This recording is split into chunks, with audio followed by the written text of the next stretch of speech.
Hola, ¿qué tal amigos y amigas? Espero todos se encuentren muy bien por allá y continuamos resolviendo la guía oficial de Politécnico del 2020 para la materia de física del área 1, ciencias físico-matemáticas e ingenierías. Entonces vamos a ubicar nuestra guía, vamos a tenerla a la mano, ya sea en formato electrónico o físicamente en la página 148, donde se nos habla del experimento de Ørsted. Bueno, ¿en qué consiste este experimento? Vamos a ver. Se va a tener un conductor, un cable, básicamente un conductor recto, y vamos a tener una brújula cerca de él. La brújula, cuando la corriente eléctrica es 0 amperes, ¿sí? Por este cable en un inicio no circula la corriente eléctrica. La brújula, bueno, como es una aguja imantada, va a responder a la presencia del campo magnético de la Tierra y se va a alinear de acuerdo a los polos norte y sur de nuestro planeta. Pero cuando se hace pasar una corriente eléctrica a través del cable, una corriente eléctrica I, que es un flujo de electrones, bueno, resulta que la aguja de la brújula se alinea de manera perpendicular al alambre o al cable. Y cuando volvemos nosotros a cortar la corriente eléctrica, pues la aguja regresa a su posición original, alineándose con las líneas de campo magnético de nuestro planeta. Entonces ahí la respuesta que tenemos nosotros es el inciso C, me parece que es la C, ¿sí? Perpendicular. La aguja de la brújula se mueve perpendicularmente a la dirección de la corriente eléctrica que pasa a través de este cable o conductor recto. Entonces, eso, para explicar un poco más a fondo este fenómeno, ocurre porque el alambre o el cable genera campos magnéticos que son circulares todo a su alrededor, y el objeto imantado responde a este campo magnético que se genera. De hecho, este experimento es muy importante porque muestra la relación entre lo que es electricidad y magnetismo, ¿sí? Es decir, una corriente eléctrica genera un campo magnético. Y como se ve más adelante en este tema, un campo magnético variable puede generar una corriente eléctrica alterna, que se conoce este fenómeno, o es estudiado este fenómeno en la ley de Faraday. Así que es muy importante porque con este experimento realizado por Christian Ørsted, pues de esa manera se sabe que hay una relación estrecha entre la electricidad y el magnetismo. De esta manera entonces vamos a tener presente lo que pasaría aquí. Vamos a la pregunta número 2. ¿Qué ley establece la relación entre la resistencia y la temperatura? Bueno, es el inciso A la respuesta, la ley de Joule. Sin embargo, aquí cabe hacer una pequeña aclaración. Si hay una relación entre la resistencia eléctrica, más que la temperatura es la cantidad de calor o energía calorífica. De hecho, la ley de Joule matemáticamente se establece como el producto de la intensidad de corriente al cuadrado de energía, en este caso energía calorífica, es igual a la intensidad de corriente al cuadrado por la resistencia eléctrica, que se estudia igualmente en la ley de Ohm, y multiplicado por el tiempo que está actuando esa corriente eléctrica. De esa manera, entonces, nosotros podemos saber qué cantidad de calor libera una parrilla eléctrica, por ejemplo. Así que es la ley de Joule. Las demás leyes están apegadas a otros temas, como es parte del electromagnetismo más que nada, ley de Ampère, Gauss y Coulomb. Pregunta número 3. Cuando la presión manométrica en un fluido, la respuesta es se le suma, inciso B, se le suma,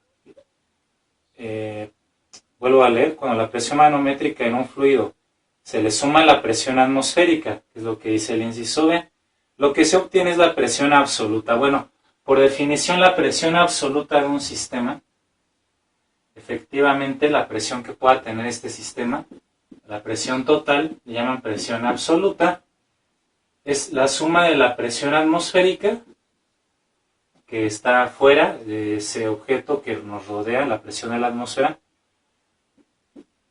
más la presión manométrica. La presión manométrica, bueno, se mide experimentalmente con un manómetro o se puede calcular matemáticamente despejando aquí. Y de hecho así se define la presión manométrica. Si tú buscas en un libro, una fuente, cómo se define la presión manométrica, resulta que la definen como la diferencia entre la presión absoluta o total del sistema y la presión atmosférica del ambiente. Así que por esta razón, pues es la respuesta correcta y sugiero que te aprendas esta relación matemática entre las tres presiones, absoluta, atmosférica y manométrica. Pregunta número 4, tenemos este circuito y nos piden identifica el resistor o la resistencia que presenta la menor corriente cuando se alimenta con 1 ampere de corriente. Bueno, independientemente si es 1 ampere, 5 amperes, 27 amperes, lo que sea, lo que tú tienes que analizar aquí en la batería es cómo están conectadas estas resistencias. ¿Sí? Por convención, la corriente eléctrica en un circuito sale del polo positivo, que es la línea más larga. Aquí presenta un nodo o punto de ramificación. En este nodo o punto de ramificación, la corriente entonces se va a ramificar. ¿Eso de qué va a depender? Bueno, en estas resistencias, aquí tenemos la 3 y la 4, la corriente va a seguir avanzando. Y parte de la corriente eléctrica, entonces aquí, va a pasar por la resistencia número 3. Otra parte va a pasar por la resistencia 4. Bueno, aquí podemos ir analizando entre la resistencia 3 y la resistencia 4, por dónde pasa menor corriente eléctrica. Bueno, de acuerdo a la ley de Ohm, corriente eléctrica o intensidad de corriente eléctrica es igual al voltaje suministrado entre la resistencia que se tiene. Entonces la resistencia es inversamente proporcional a la corriente, ya que está en el denominador de la fórmula. A mayor resistencia eléctrica, menor paso de corriente habrá por esa resistencia. De tal manera que entonces queremos saber nosotros dónde se presenta la mayor resistencia para que nosotros sepamos al revés dónde va a haber menos corriente eléctrica, ¿no? Entonces simplemente tendrías que ver eso, ¿no? La corriente eléctrica pasa por la resistencia número 4, que es de 100 ohm, y la resistencia 3 ejerce 120 ohm de resistencia. Entonces, al ser mayor 120 ohm que 100 ohm, la corriente eléctrica que pasa por la resistencia 3 es menor que por la resistencia 4. Ahora, la corriente eléctrica se sigue avanzando por R4, la que fluye por la resistencia 3 se encuentra aquí de nuevo con la que viene de la resistencia 4, aquí se encuentran estas corrientes. Y entonces una vez que se encuentran estas corrientes, bueno, van a atravesar otra vez este nodo, donde el circuito, bueno, básicamente aquí ya se va cerrando, regresa a la pila. Aquí del lado izquierdo, la resistencia solo es de 10 ohm, en la resistencia 1, en esta malla del circuito, la corriente va a circular en el sentido contrario a las manecillas del reloj hasta llegar de nuevo a la batería. Básicamente, bueno, además del análisis de la corriente eléctrica, pues tienes que ver cuál es la resistencia más alta, ¿no? En este caso, para más rápido, una pregunta así, la resistencia más alta de todas es la resistencia 3, es donde pasa menor corriente eléctrica, de tal forma que entonces vamos a la respuesta inciso C, ¿no? R3, por ese resistor es donde se presenta menor corriente eléctrica. En la pregunta 5 nos menciona de un experimento donde se mide la trayectoria en función del tiempo con una araña que persigue a una mosca y se representa en el plano cartesiano cuáles son los movimientos que se describen en cada intervalo. Bueno, vamos a analizarlo, ¿no? De 0 a T1, ¿qué tienes aquí? Tienes una gráfica de distancia o desplazamiento en función del tiempo. Cuando tenemos una línea recta en distancia contra tiempo, desplazamiento contra tiempo, nos referimos en esta línea recta inclinada a que tienes un movimiento rectilíneo uniforme, es decir, con velocidad constante y en línea recta, MRU. Pero aquí, ¿qué pasa de T1 al intervalo de tiempo 2, T2? Como ves, el desplazamiento de la araña no sube ni baja, es decir, se queda en reposo o estática. Y finalmente vemos aquí una sección curva. Bueno, siempre que tengamos curvas son secciones parabólicas, de hecho, representa, en este caso, el intervalo de T2 a T3, un movimiento rectilíneo uniformemente acelerado, es decir, que en ese momento la araña va a ejercer una aceleración constante en ese intervalo de tiempo, y cuando nosotros buscamos estas condiciones de manera adecuada, llegamos a que es el inciso B.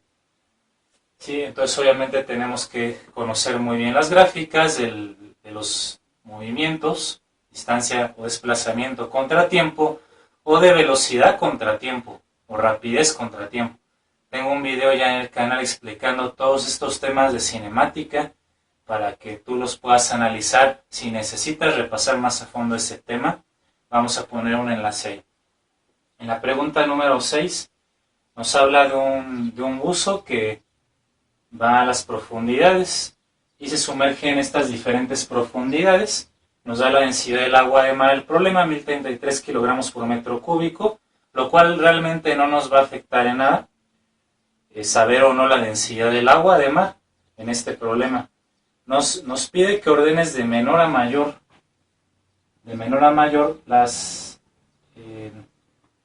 la presión hidrostática que experimenta el buzo cuando se encuentra en esas profundidades, ¿no? Entonces vamos a ordenar de menor a mayor. La presión hidrostática básicamente depende de la densidad del líquido, en este caso del agua, densidad del agua de mar, por la gravedad y por la profundidad, que es H. Densidad es la misma, es agua de mar en todos los casos donde está el buzo. La gravedad pues es una constante también, y lo único que cambia es la altura o la profundidad. Así que si nosotros tomamos en cuenta eso, bueno, aquí estrictamente podríamos sumarle la presión atmosférica también, que viene en la parte de la misma atmósfera por arriba del mar, del nivel del mar, pero esa presión también es constante. Lo único que varía es la profundidad, y es directamente proporcional a la presión hidrostática, porque aquí estás multiplicando. A mayor profundidad, mayor presión. A menor profundidad, menor presión hidrostática. Y eso efectivamente ocurre, ¿no? Si tú te sumerges 1 metro bajo una alberca, la presión que te ejerce el agua es relativamente fácil de soportar, pero si te sumerges 100 metros bajo el agua, entonces ya va a ser mucho más difícil incluso respirar. La expansión de los pulmones será más complicada por todo el peso de agua que tienes, que genera esta presión hidrostática. Así que si nos piden ordenar de menor a mayor, tendremos que poner las profundidades menores, que sería entonces primero la 1, 35 metros, seguido de la 3, que son 40, 4, 50 metros, y la profundidad más grande, número 2, de 60 metros. Y en ese orden, si nosotros vemos 1, 3, 4 y 2, es el inciso C, ¿no? Y ya por esa razón tenemos resuelto esto. Vamos ahora a la pregunta número 7, donde se nos está diciendo que vamos a calcular la resistencia de un conductor cuando circula una corriente de 2 amperes y la diferencia de potencial o voltaje del resistor es de 20 ohms. Bueno, la ley de Ohm, de aquí a la ley de Ohm vamos a despejar lo que nos están pidiendo, que es la resistencia. La resistencia va a ser igual. Intercambias de lugar estos dos términos para hacerlo más rápido. Voltaje entre intensidad de corriente. Entonces aquí el voltaje es de 20 volts. Dividido entre una corriente que es de 2 amperes. 20 entre 2 es igual a 10. Ya en ohm. De esta manera los 10 ohm es el inciso D. Y listo, ¿no? Un problema sencillo, rápido, con la ley de Ohm. Pregunta 8. Un cuerpo que recorre 1 metro en 1/10 de segundo, ¿a qué velocidad se mueve? Nos está pidiendo. Bueno, La velocidad o rapidez, en este caso sería más correcto hablar de rapidez, ya que no nos dan la dirección. La rapidez es una cantidad escalar, mientras que la velocidad es una cantidad vectorial y requiere de la dirección. Así que entonces yo lo manejaría más correctamente llamándole rapidez. Distancia entre tiempo, ¿no? La clásica fórmula de distancia entre tiempo, la distancia que se recorre es 1 metro, dividido entre el tiempo que es de 1/10 de segundo, es decir, 0.1 segundos. Cuando nosotros dividimos 1 entre 0.1, lo que va a hacer este décimo es multiplicar por 10 al número de arriba, dándonos una magnitud o un valor de la rapidez de 10 metros por segundo, que es el inciso B. También problema directo, sencillo, el 9 también. Sistema Internacional de Unidades, la unidad de corriente eléctrica es el ampere, que es equivalente a que, bueno, el ampere básicamente equivale a la cantidad de carga que se mide en Coulomb por unidad de tiempo. El tiempo en este caso, bueno, en el sistema internacional se mide en segundos. Entonces, un ampere, vamos a anotar aquí que es 1 ampere equivale a 1 Coulomb de carga por cada segundo que atraviesa un determinado conductor. Al buscar esta opción, quedamos en el inciso C. Entonces, sabernos esto básico de electricidad. Número 10, relacionar las definiciones con su concepto correspondiente. Bueno, en la pregunta 10 vamos a ver las que te sabes más fácil, ¿no? Por ejemplo, la ley de Coulomb es aplicable a cargas de tipo, inciso D, puntuales, ¿no? Entonces la 1 es la D. ¿Por qué? La ley de Coulomb establece que para dos cargas eléctricas puntuales, ¿qué quiere decir que sean puntuales? Bueno, básicamente estaríamos hablando de cargas que se pueden reducir, o su carga eléctrica se puede reducir en un punto, en una partícula muy pequeña, una partícula puntual. Las cargas del mismo signo, ¿qué pasa? Se repelen, hay una fuerza de repulsión, mientras que las cargas de signo opuesto se atraen, ¿no? Y la fuerza con que se atraen o se repelen estas cargas eléctricas las establece la ecuación de la ley de Coulomb. La número 2, bueno, nos habla de unidades de permitividad en el Sistema Internacional de Unidades. La única columna que maneja unidades es la C, así que aunque no te supieras qué unidades tiene la permitividad, que eso se ve en campo eléctrico y campo magnético, bueno, la única columna que tiene unidades Coulomb cuadrado sobre Newton por metro cuadrado es la C. Número 3 es la unidad en el Sistema Internacional para la carga, bueno, obviamente es el Coulomb. Y la 4, entonces nos queda como la A, como el inciso A, ¿no? Relacionando esto correctamente, llegamos al inciso D como la respuesta adecuada. Ahora, en la número 11 tenemos el movimiento que genera o que ejerce la luz.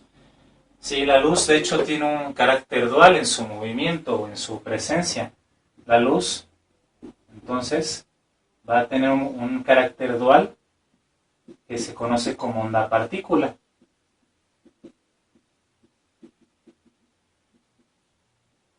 Onda-partícula, es decir, se comporta como una onda, pero a la vez como partículas. De hecho, aquí pues se presta un poco la confusión porque el inciso A viene como el movimiento ondulatorio, pero también el movimiento es rectilíneo uniforme desde el punto de vista de la geometría óptica. ¿Cómo se visualiza la luz en la geometría óptica? Se asume que la luz viaja como un rayo en línea recta y de hecho lo hace a velocidad constante mientras no cambie de medio. Si la luz viaja en un solo medio, como en el aire, en el agua, va a ir a la misma velocidad, de velocidad constante, que es una característica del movimiento rectilíneo uniforme. Y aquí es donde tendríamos que agregar, bueno, una especificación para dejar más clara la pregunta. Personalmente considero que debería decir la luz desde el punto de vista de la óptica geométrica tiene un movimiento, y entonces ya llegamos al inciso C, que es la respuesta que marca aquí la guía. pero como no especifica también podría ser ondulatorio, así que ahí la redacción le falta ser más específica. Vamos con la pregunta número 12, donde nos dice la conexión en paralelo de pilas nos ayuda a aumentar ¿qué? Y tenemos las opciones, ¿no? Bueno, en un circuito que está dado en... Vamos a comparar los circuitos, sobre todo en serie y en paralelo. Un circuito en serie, la corriente sigue un solo camino, un solo recorrido, no tiene más, ese sería un circuito que está en serie. Mientras que un circuito que está en paralelo, la corriente eléctrica, por el contrario, tiene varias posibilidades o se ramifica en varias rutas, varios caminos. Y en esos puntos donde se ramifica la corriente son los que dijimos ya en la pregunta número 4, son los nodos. Si un circuito presenta nodos, o si geométricamente ves que las resistencias están en líneas paralelas, es un circuito que está en paralelo. De ahí su nombre. Bueno, sabemos por la ley de Ohm que la corriente y la resistencia son inversamente proporcionales. Aquí lo que nos está pidiendo la pregunta 12 es ¿qué aumentaría aquí, no? Aumentaría, bueno, estamos entre, de acuerdo a la ley de Ohm, nos queda voltaje o intensidad de corriente, ¿no?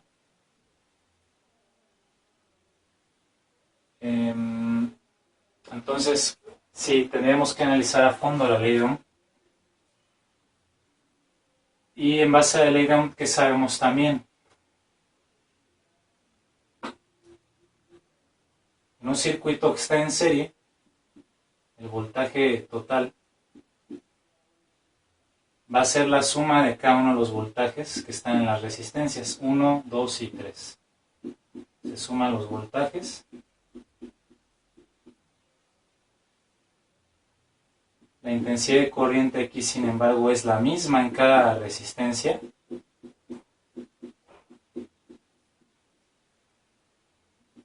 Y la resistencia total es la suma de cada resistencia.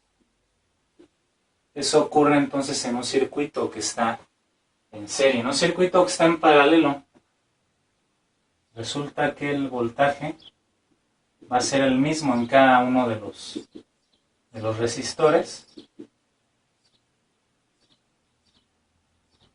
La corriente va a ser la suma de las corrientes que pasa por cada resistencia o por cada resistor, mientras que la resistencia total se saca en forma de recíprocos en un circuito que está en paralelo. 1 entre resistencia total es igual a 1 entre resistencia 1 más 1 entre resistencia 2 más 1 entre la resistencia 3. ¿Sí? Entonces, bueno, por ejemplo, aquí el voltaje, cuando hablamos de una conexión en paralelo, que es la que te está pidiendo aquí una conexión en paralelo, el voltaje es el mismo, o sea que el voltaje ni aumenta ni disminuye, es el mismo, ¿no? Descartas esa opción. La corriente eléctrica, bueno, la corriente eléctrica aquí nos pide que se aumente, ¿no? La conexión en paralelo de pilas nos debe aumentar. Bueno, sería aumentar la corriente eléctrica porque la corriente eléctrica aquí es la suma matemáticamente de cada corriente y entonces tenemos que es el inciso A, la respuesta correcta. No puede ser la resistencia, ¿por qué? Porque estas son fracciones y el sumar fracciones recíprocos va a darte un número más pequeño que las resistencias originales. Por ejemplo, si esta resistencia vale 3, 2 y 5 ohm, cuando nosotros calculamos la resistencia que estamos teniendo en un circuito en paralelo, sería 1/3 más 1/2 más 1/5. Y estos números, al ser fracciones menores a 1, al sumarlos te da menor que las resistencias originales. Así que más bien lo que hacen los circuitos en paralelo, en vez de aumentar la resistencia, la bajan. Por eso se usan más en instalaciones eléctricas, porque disminuyen la resistencia, pero aumentan la corriente eléctrica. Entonces hay que tener esto en mente, hacer un formulario, obviamente aprenderte estas fórmulas también para los circuitos en serie y en paralelo. Ahora, en la pregunta número 13, pues tenemos que relacionar conceptos. Vamos a ir viendo aquí, explicándolos. Primero, presión hidrostática corresponde al inciso B. Dice, ¿qué es la presión hidrostática? La que ejerce el peso de una columna de líquido de fluido sobre el área de su base, ¿no? Es decir, nosotros vamos a tener aquí un líquido y en el fondo un objeto, ¿no?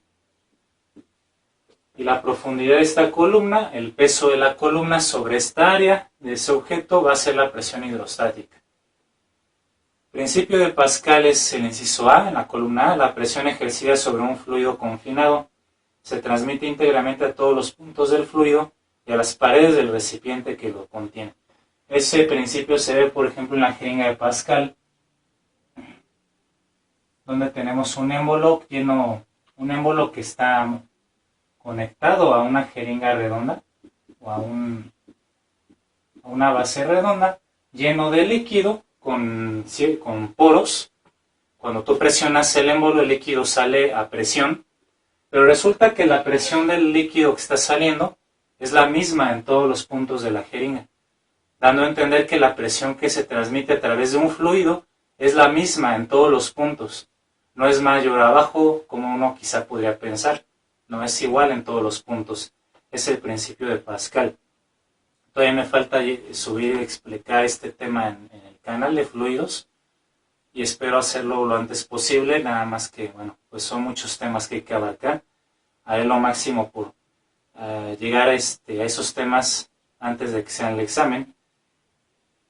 Luego el principio de Arquímedes es el inciso C. Todo cuerpo sumergido total o parcialmente en un fluido experimenta un empuje ascendente igual al peso del fluido desalojado. ¿Sí? Entonces, si tú tienes aquí un fluido, se sumerge un objeto, este objeto se sumerge una cierta fracción, bueno, el líquido también va a subir esa misma fracción.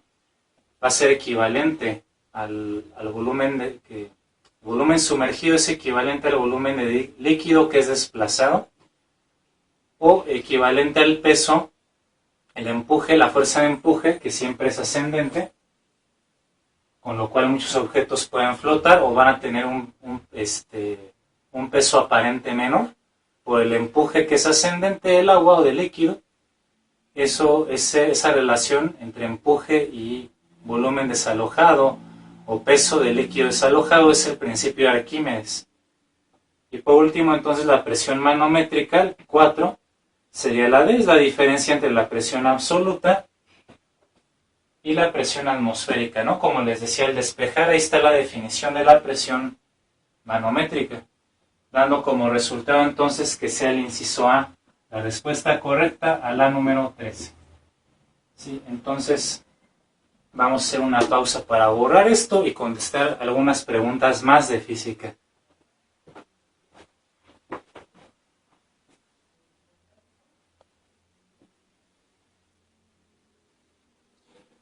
Muy bien, entonces seguimos con la pregunta número 14, donde tenemos aquí el esquema de un electroscopio, que es un dispositivo que nos permite medir si un cuerpo, o saber si un cuerpo está cargado eléctricamente. Entonces nos dice la pregunta número 14 en la página 150, las hojas de un electroscopio cargado positivamente se separan aún más. Estas hojas son las que están aquí abajo, se pueden separar más por la repulsión de cargas positivas. Cargas del mismo signo se repelen cuando cierto objeto es acercado a la esfera del aparato, como se muestra en la figura, ¿no? Entonces se va a acercar un objeto con cierta carga eléctrica, pero sin hacer contacto, ¿no? Únicamente el objeto va a acercarse cierta distancia. Esto indica que el objeto está cargado. ¿Cómo? Bueno, ¿qué pasa? Que el electroscopio va a generar cargas, va a transferir las cargas de la esfera hacia las hojas.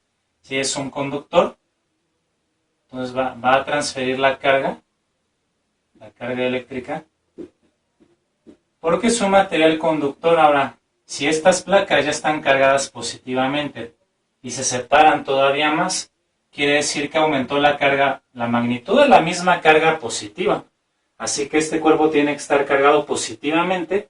Las cargas se transfieren o ocurre la descarga del electroscopio y las hojas de metal se abren todavía más, porque de acuerdo a la ley de Coulomb, fuerza eléctrica, en este caso la fuerza eléctrica de repulsión es directamente proporcional al producto de las cargas e inversamente proporcional a la distancia que las separa. Así, al aumentar las cargas, también va a aumentar la fuerza eléctrica, ¿no?, de repulsión. Eso se ve cuando las hojas se separan. Por eso entonces la respuesta correcta es el inciso C. En la pregunta número 15 tenemos que relacionar el concepto con su modelo matemático. Bueno, la masa. La masa estaríamos hablando que es el inciso B. Viene de la fórmula del peso, ¿sí?, para que no haya confusión. El peso es masa por gravedad, W. Es igual a masa por gravedad. ¿Qué estamos haciendo? Despejar la masa. Masa es peso entre gravedad, entonces. Y por eso es que la primera relación aquí es número 1 con la letra B. Luego, el peso, pues es el inciso A, ¿no? Masa por gravedad, 2A. La fuerza resultante es, la 3 sería entonces el inciso D. Aunque aquí la notación que se nos pone no viene muy clara. Viene un punto ahí que realmente no tiene un significado. Ahí en lugar de ese punto es la letra griega sigma, la suma de fuerzas, de las fuerzas iésimas. Cierto número de fuerzas, pueden ser 5, 8 fuerzas, las que sean, se suman y te da la fuerza resultante. Entonces, por último quedaría que la 4 es la C, la masa total, y la relación de columnas correcta es el inciso D, por lo tanto. Pregunta número 16 de la guía oficial: si un cuerpo es afectado por un movimiento uniforme, ¿sí?, o sea que tiene ya sea velocidad o aceleración constante, y recorre 8 metros en 3 segundos, bueno, vamos a tomar en cuenta que recorre la misma distancia en el mismo intervalo de tiempo, 8 metros en un tiempo de 3 segundos. ¿Cuántos metros recorrerá en 15 segundos? ¿No? Bueno, ¿cuántos metros recorre en 15 segundos? Se puede resolver por una regla de 3, porque la relación entre distancia y tiempo es lineal. Cuando tú haces la gráfica de distancia contra tiempo en el MRU, ¿qué te resulta? Pues una línea recta, ¿no? Distancia contra tiempo. Cuando las relaciones matemáticas son lineales entre dos variables, es cuando puedes ocupar una regla de 3. Si no, no. Si fuera aceleración ya no se podría. En un movimiento acelerado no se podría, porque la gráfica de distancia contra tiempo es una función cuadrática. Así, si nosotros resolvemos esta regla de 3, ¿verdad?, 8 por 15 entre 3, vamos a plantearlo aquí. X metros es igual a 8 metros multiplicado por 15 segundos. Y esto dividido entre 3 segundos. Los segundos se cancelan. Aquí prefiero dividir 15 entre 3, que es 5. Y entonces 8 metros por 5 es igual a 40 metros. Esa es la distancia que estaría recorriendo el móvil en un tiempo de 15 segundos. Es decir, el inciso D. Y por último, para terminar esta primera parte del área 1 de física, el 17, relación de modelo matemático con el concepto. La presión, ¿no? La presión tal cual se define como fuerza. Presión es igual a fuerza entre área, la fuerza que se ejerce en una determinada área. Sí, esa es la definición así tal cual: presión. Fuerza ejercida, fuerza aplicada entre un área específica o determinada. Por eso entonces la 1 es la D. Luego la presión hidrostática ya la habíamos estado manejando nosotros, es lo que viene en el inciso C, 12. ya lo comentábamos anteriormente, que va a ser la presión, bueno, aquí maneja P subíndice 0 en la fórmula, que es la presión atmosférica, más densidad por gravedad por profundidad, que es la altura, o H. Entonces la 2 es la C, la 3 presión barométrica, va con la letra B. La presión barométrica es sinónimo de presión atmosférica o está relacionada a la presión atmosférica, donde se calcula la densidad del aire por la gravedad por la altura, como viene aquí. Y por último nos queda que 4 es la A, la fuerza de empuje, principio de Arquímedes. Aquí FB quiere decir fuerza boyante, que es lo mismo que fuerza de empuje. Y efectivamente depende de la densidad, la gravedad y el volumen del líquido que ha sido desalojado. De esta manera, si nosotros relacionamos bien las columnas, es el inciso A, la respuesta a la que estaríamos llegando. De esta manera, bueno, concluimos la primera parte. En la segunda parte pretendo resolver el resto de ejercicios de la pregunta 18 hasta la 35 y así darles una mejor idea para la sección de física en el área de ciencias físico, matemáticas e ingenierías. Entonces nos vemos hasta entonces.